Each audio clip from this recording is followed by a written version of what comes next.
I issued a new state of emergency last night.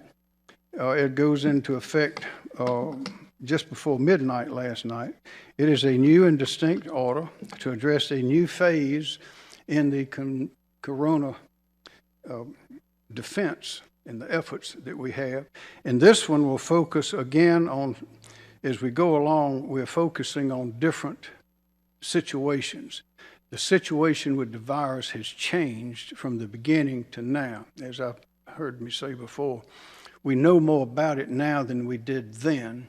We understand the need for social distancing, a new term to most of us, and we also know very clearly that those at most risk are the elderly, those in rural areas, those in poorer areas of the state, in minority communities, and when you have combinations of those with underlying chronic conditions, that is where most of the fatalities are resulting.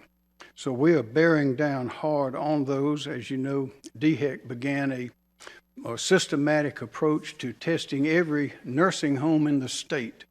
We have, I think it's over 150, maybe more than that, nursing homes in the state, such facilities, and with staff and residents, it's about 40,000 people.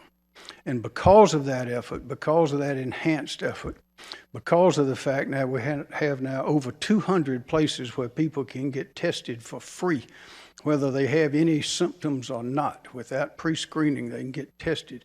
Because of the mammoth amount of new testing that we're doing, we feel very much confident that we're on the right trail in the virus. And also, as we mentioned, I think about 3 weeks ago when we began this, our goal was to test 100 DHEC, to have tested 110,000 people in the month of May. We've already done that, and we're not to the end of May yet, and another 110 at least in the month of June. But as a result of that, the positives are going up, and that was something that we expected. But overall, the 28-day average is going down, and that's a good sign, and that gives us confidence that we're on the right track.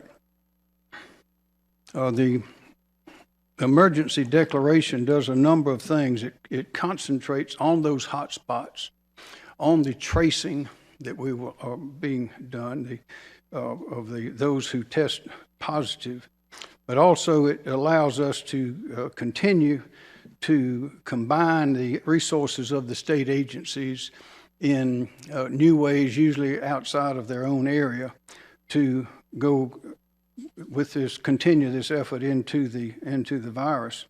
Without a state of emergency, the federal funding resources could be jeopardized.